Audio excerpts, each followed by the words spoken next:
Relax, explore, and enjoy comfort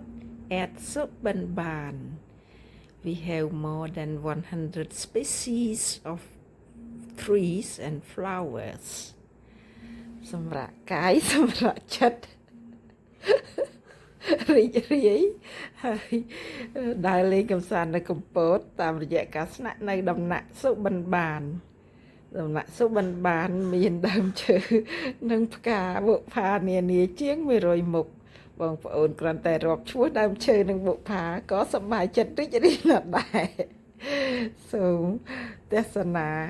ហើយនឹងស្នាក់នៅដំណាក់សុបិនបានកុំខានមួយយប់តែ$50ទេបន្ទប់ធំទូលាយបែរមុខទៅរកភ្នំព័ទ្ធជុំវិញដោយព្រៃព្រឹក្សាធម្មជាតិដ៏ស្រស់បំព្រងខៀវខ្ចី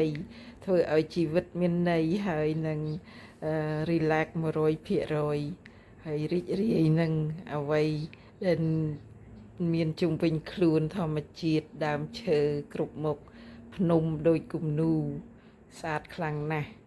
ហើយបងប្អូនអាចទៅលេងក្រុងកំពតតែ15នាទីពីសុបិនបានមើលចុះភ្នំដូចគំនូអញ្ចឹងមើលវិចិត្រករណាទៅគូបានប៉ុណ្ណឹងមិនបាច់គូអីទៅលេងដល់